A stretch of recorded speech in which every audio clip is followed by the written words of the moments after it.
As entrepreneurs, we all have a reason why we chose to leave our 9 to 5 for an 8 a.m. to 10 p.m. I'm here to capture those stories of why we all hustle and grind for our companies. Jeff and Mindy are a dynamic married duo who revolutionized fitness in the early 2000s by launching natural bodybuilding and its spinoffs. Their efforts birthed a thriving niche industry. Determined to help ordinary people achieve extraordinary results, they produced the Fame World Tour, created the World Natural Sports Organization, or WNSO, published wellness magazines, established a top-tier fitness talent agency, and produced a hit TV series. Empowering millions to transform physically, Jeff and Mindy inspired many to become wellness specialists and influencers. Realizing that impressive physiques alone don't equal happiness, they redirected their efforts towards well-being and self-love, gathering wisdom from experts over a decade. Now, they're launching a series of books with messages of empowerment and action to improve how people think, function, and feel.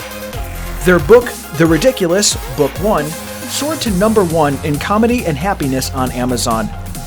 Jeff and Mindy celebrate and reward breakthroughs and transformations, encouraging others to share their dream big, do ridiculous, achieve remarkable stories to inspire and earn rewards. So, Jeffrey, Mindy, thank you so much for being on the podcast, and thank you for having the official position as being the first couple on the podcast.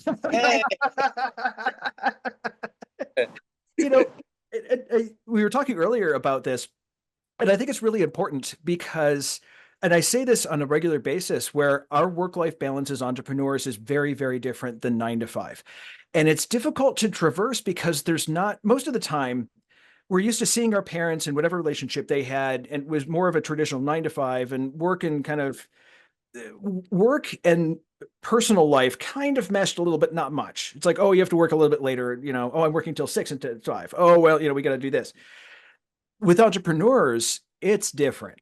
It's very, very different. And I've seen people who have succeeded, but I've seen a lot of people who have failed at balancing. So let's start here. Being an entrepreneurial couple, what has your experience been? Like, have there been rough times, and how did you get through them? Or how have you found that balance? Because you've been married for 25 years at this point. So I think you're doing something right. What have you done? Like, is there a secret sauce to this, or what specific thing have you, can you tell people that might be having difficulty or struggling with that balance? Okay. The first thing that comes to my mind on this is that it's a matter of really getting to know each other very well. Because if you took it in the traditional sense, where people go and do their 9 to 5 or 8 to 10 or whatever it is, we've been together for 25 years, and there's maybe a gap of days or something like that where we weren't together, which means that we've been together for that time, working together and in relationship together. So it's a matter of really getting to know who we are and how we can also support each other and do different things. Mm-hmm. I'll add to that. It's also about getting to know ourselves so that we can get to know each other, and having that desire to bring out the best in each other and take responsibility for your own stuff. So that if, like, I notice something that's his pattern, or he noticed something that's my pattern, we're both accepting of the fact that it's going to be pointed out, because you can't take it, because our intention is to take it informationally instead of emotionally. So not take it personally. You take it so that you're like, oh, that's interesting. Right, that is a pattern. Okay, so if I switch my mindset on this, then that's going to shift how I think and like my actions and everything. And so when we're open to working with each other on that, it makes things a lot easier. And when you take responsibility for things and laugh at your own mistakes, you just get past things so quickly. And then one last aspect on that, and then meshing it on the entrepreneurial side, it was more that we've looked at, here's all the things that you need to do to run a business. And, as an entrepreneur, it's, 25 hats or 100 hats. And it was not sort of that you just learn you have to wear. that you have to Or it's yes, all the hats. So it was each of us gravitated into different areas Right. that That's true. Mindy liked to do certain things that I had no desire to do. But Mindy same. didn't know she liked those things until Mindy I love it. like those things. Right. So once we got into the balance of that, then it also made it a lot easier that we're working together, but we each have some different responsibilities. That's still all united. So you guys tend to find that you balance each other out. So let's just randomly say, Jeffrey, you're the visionary, and Mindy, you're the integrator. They kind of balances itself out. Yeah, I'll use a better example, an accurate one. When we write our books, I write it. It comes down through my downloads. I write it. It's all his imagination. And then Mindy steps in as that development editor and to refine it and layer in the jokes or the messages that much deeper. I don't like that part. I like editing. To me, I already wrote it perfect. So the fact that she likes that end of it allows a nice balance, but it's the totality of what we're bringing together. Exactly. And I love that. And I think that oftentimes as entrepreneurs, we have difficulty finding that kind of number two, that person that can help us kind of take things, refine it, takes that vision that we have and make it into something else. And I think it's wonderful to see that you guys have done that as a couple successfully, which is rare. I mean, it's rare to find somebody that you're not married to do this properly. Finding somebody who is also a really good partner is sort of a unicorn, really, honestly. Yeah. Huh. So now that we've kind of gotten that, let's get into a little bit about what you guys do. Like, what is your ninja skills, or ninja skill, and what is each person's part in it? What do you guys do? Wait, Jeff. What do we do? I think it's a big question, and we Yes. try to figure that out. But what we have done for our career has been providing opportunities to inspire people in some way to love better how they think or feel or act or look or dream or create or be. And I guess for me, my superpower on that is being able to speak it, whether that's through my writing, through actually speaking on stages, through doing podcasts like this, or one-to-one. It's being able to sort of inspire people through words. And okay, so my answer on that question would be, what he's saying is yes, what you're saying is yes, but it's integrated into what we do. Is since for decades now, we've been on this quest to give people a platform to, like Jeff said, love better how they think, love better how they feel, love better how they function, all these things. We've been on this quest to do that, and we've been putting together all these pieces through all these years to make our vision possible, because we had these downloads and we kind of figured out what was needed to do it. And so it wasn't all available all at once, and the people weren't all around at the same time, and the information that we needed to understand wasn't in our brains yet. So we had to figure it all out. And so that's what we do. We're putting together this entire project now to shift the focus of where we in the past provided platforms for people to transform visually and love better how they look. Once we realize that it's not just about happiness doesn't stem from how you look, it stems from how you think, right? And then how you function, how you feel, how you create, how you manifest, how you dream, how you imagine, how you play, all that stuff. So now we're creating this platform and a network for people to go in and discover what it is that they enjoy, and then go ahead and enjoy it and get rewarded for it. Interesting. So I love that, because there's actually a huge industry right now about kind of learning more about yourself, becoming more insightful on what you do, and that sort of a thing. And I come from the mindset that all of us have a special version of what we do. We have that one thing that makes us unique, that one thing that makes Andrew unique, that one style that makes Jeffrey and Mindy unique. let's start here, because I always like to start at the beginning and the story behind it. How did you get to this path? Like, what series of events had to happen to get you onto this path of, let's, where you're at now, and the transforming, not just from like your fitness background, but then the mental background. What was that? What did that look like? Okay, so I'll start and you can interweave. Yep. So for me, one, it was always about knowing that you can achieve that goal or that end goal of it. Okay. Because if, even what Mindy was explaining before about needing to go forward, and maybe the technology and the people and even the actions don't exist yet, but that end goal, that's got to be something that pushes you forward. You have to have that dream. Like it's cliche, you need to have the dream, etc. But you do. You have to have that image inside your mind's eye of what it is that you're looking to get, because no matter how amazing the road may be, there are going to be times when the road just gets really jagged. Yep. And it might eat some flowers that might be hallucinogenic, and you might go down another pathway and the shiny red cars are around. You need to have that dream that just holds you in place. Yeah, you need to dream big.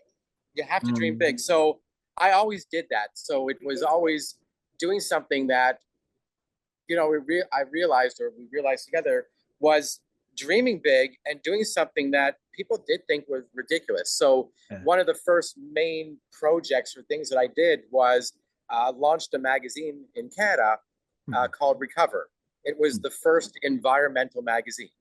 And it was put out by the university as well. Yeah. And when I went to sort of get advertisers or talk to people about it, it was thought to be just such a stupid thing. Even the idea, and people would make fun of it, even the idea of you're going to do an environmental magazine, so you're going to use trees in order to talk about all the things. And yeah, we got all the special ink and paper and everything else. But it was more that people said, no, you can't do it. And we did. When we started to run the bodybuilding and fitness events, it was because we saw on a business level, there was an opening in the marketplace that, there was not anything really available for people if they wanted to compete naturally, train naturally to inspire them. So there was that opening. And when we first started to get sponsors and talk to people, we were laughed at also, like natural bodybuilding, like what is that? But we did it anyway. My biggest end of this whole journey is that when I was in my teens, after reading the books, The Hitchhiker's Guide to the Galaxy. Oh, I love it. I wanted the story to continue, and it didn't. So I started writing my own stories. And the book was called The Ridiculous Adventures of Serbanand. And I started writing that, and my friends liked it, and I liked it. And throughout my life, I went back to it when I needed a pick-me-up. What we discovered in the fitness world was that it wasn't all just about transforming your physique so that you can achieve that level of happiness, like Mindy was saying. It needed to be deeper. So what we did is together is we took the book series that was mainly the sci-fi comedy, and we took all the lessons that we've learned in the industry and all the mentorship we had from people from everything from NLP to mindfulness to superfood nutrition. And we took that and said, well, let's embed these messages in the pages of the book. And let's do it in such a way that if someone isn't open to that, then it's just a funny joke. And if they are, they'll get that aha. Let's approach transforming the fitness world in a different way. Instead of just through your physique, let's get people to laugh. Let's get people, when they laugh, to pause long enough to take in that message of what it was, and then maybe rethink and then look at things differently. So that's where the journey has come. And all the things that we've done were just elements of ways to be able to get there. But the bottom of it was, let's get people to, think differently and open their eyes differently. And I think that's important. I mean, humor is a great way. First of all, I just want to touch on this. The keep calm and carry on that was really big a while ago. I have a t-shirt that says, don't panic and carry a towel. and only the true nerds really get the reference, and it's great. If you read Hitchhiker's Guide to the Galaxy, you get the joke. But we've got to all and everywhere. It's throughout our book, in our series. Yeah, it's yeah, a tribute to Douglas Adams. Exactly. Exactly. A lot of wisdom in the book and a lot of different, very quotable book. But so that was your book. Let's talk about a little bit more about your book. First of all, I don't want to spoil it. What's the title? The title is called The Ridiculous. Book one. Book one. Book one. There's 9 books in the series. A novel. A novel. Yes. A novel. Interesting. So I like that, but I love the book's name, The Ridiculous, because I think that oftentimes, especially entrepreneurs, and especially if we're new and we're right in what I call the suck, where it's just that point where we're chief everything officer and it's hard, we don't think about being ridiculous. But honestly, as entrepreneurs, we are being kind of ridiculous in some people's perspective, where, we're doing things that are crazy. We're jumping.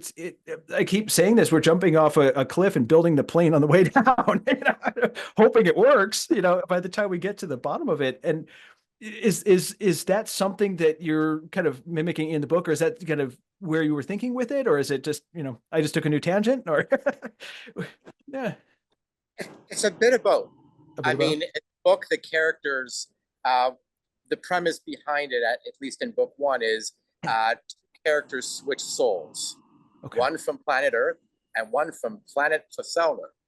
And they're out and they're navigating each other's worlds from a fresh set of eyes and going through that ridiculous way of how life is.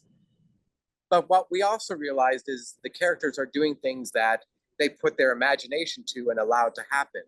And that's the same thing that we've always tried to show people, that if you do put your mind to something really crazy and ridiculous, and you can go out and achieve it. But you're right, from an entrepreneurial perspective, most people who can't understand that drive think that everything's ridiculous.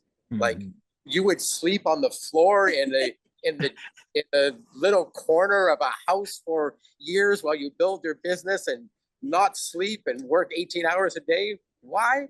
Like, but we actually talked about that the other day. We talked about the fact that we've lived a very different type of life, not the standard that some of our friends would have, that they bought their house 25 years ago and they have their job and that's what they do and they've got their schedule and everything. We're much more, I don't know what we're doing next week. Free-spirited. I love it. Yeah. And I think that's all we can do. And I think that's so important as an entrepreneur, because it's in the ability to let go and allow something to happen, knowing that you're putting all the right effort to it, but you don't know what it's going to be. Like, if you know the end result because you can envision it, you don't know the pathway there. Mm-hmm. And if you're open to the nudges and the guidance, and you've got the mindset to be like, okay, I'm going to go with it and see what happens, mm-hmm. then you could get there a lot quicker, or at least have a lot more fun along the way. Yeah. Yeah, exactly. And I think sometimes I'll totally own up to it, that I've been like that too, where I've needed what I call the 2x4 for the universe to kind of guide you in a direction. It's a lot easier if you just kind of allow those nudges. And I think that's one of the things, like, I want to go back to the title of the thing, Hustle and Grind. I've had some guests say, well, it's a little bit different. That's hustling and grinding like that can be toxic. And I think in some case it can, but then there's other sides where, we're just building businesses, we're sleeping in the corner of houses, things like that. So, but what I want to correlate with that is also, we need to stop that hustle occasionally and listen, right? Yeah. And kind of get to that point where it's like, we need to be able to hear those guys and hear that thing and not have the 2x4 come out. Yeah. Right. And, that's a huge piece of advice, for entrepreneurs to have. And I'm not saying I followed this advice. It took a long time of learning this part, but mm-hmm. it's that ability to slow down and get yourself still enough that you can get into the moment and make your decisions from that place. Mm-hmm. Because in that space, one, ego sort of is not there. which means that you're open to guidance, you're open to suggestions, and you're open to the insight that will come to you. Because if you can't get to that space, then your brain is never in the right cycle to receive that information. We're in constant fight or flight, and that's not always a good situation to be in, especially if you're trying to, I mean, not only is it just not fun at all, you can't listen to those nudges that say, this is the direction you should go. Here's where you do, here's what it is, that sort of thing. It's just impossible to do in that state. Yeah. So there's three main parts of your book. There are like three, I want to say, statements in your book. And I'm trying to kind of nudge you guys and let you know where I'm getting at without giving away the special benefit of it. What are the three main messages, the main message of your book, I should say? And then the main message of our book really is to open your mind to new possibilities, like be willing to see things from new perspectives, because we have these characters who soul switch bodies and are seeing like life pretty much like a brand new life for the first time, and they're explaining it from their eyes, and we're making it humorous for them, so that it's like, don't stress about things that you don't need to stress about. Laugh about it, like go with the flow and present to your moments. Those are all like really key themes throughout. Along with like, get creative, like discover your passion, and go ahead and create and do something that you enjoy. Playfully play, be present in the moment, go out in nature, do a circadian reset. Any of these things that can help someone feel better, all of these are messages that are put through the book, as well as through a continuity program that people can now speak with the experts who have the wisdom that we learned, but they have it on a deeper level to guide people like, okay, here's how you hack these habits and like, do something that you can help yourself really feel good and be proud of. And at the base of it, it's to inspire people on that whole notion to dream big and do ridiculous and achieve remarkable. Yep. I love it. Yeah. that is every entrepreneur. Yeah. Right? As long as they carried through with what they said that they were going to do and have achieved that remarkable. And I think that's one thing that... Or know that they are achieving it, because if they still believe, then they know it's there, it's possible, and they'll get there. And when I first saw that in your bio, it's a dream big, do ridiculous, achieve remarkable. It absolutely made sense to me, because you're right. As entrepreneurs, that's what we do. It's there was a show, Mythbusters, years ago, and not Jamie Heineman, Adam Savage, one of the hosts on it, used to have this saying, I reject your reality and I substitute my own. And I love that, because I think as entrepreneurs, that's what we do. It's like, no, growing up, the people around me tried really hard, but they had no idea what the hell to do with their very entrepreneurial son. And there was just not a level of experience that they would have to be able to help. And for me, it was like trying to listen to an orchestra out of tune, and everyone around you is going, yeah, it's fine, it's great, that was wonderful. And you're like, no, it's not. Something's wrong. This doesn't seem right. And for when you said that with the dream big, do ridiculous, achieve remarkable, I think that's what we're wired like that as entrepreneurs. And I think you alluded to that a little bit earlier as well. Yeah. Yeah. And it's wonderful. There's no other way to do it. And, we were talking earlier that with the dream big specifically, if you're going to do it, go do it, Yeah. Just do it bigger than anything you could have thought, because if you're going to put the energy into it, keep going. It just do it big, go big or go home, kind of, yeah. It's like, if you get ridiculed, that's good. It's like you're on the right track.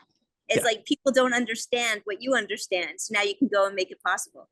Absolutely. I have a friend of mine that put out a set of t-shirts that just says haters need hugs, which I think is a perfect way to handle it. Haters need hugs. But I think there comes a point when it's being able to help people to understand their abilities to be able to do stuff. And there is so much more ability that most people don't realize that they actually have. And as entrepreneurs, I believe we are ridiculous because we have the ability to move forward. We have the ability to do it. Yeah. Cool.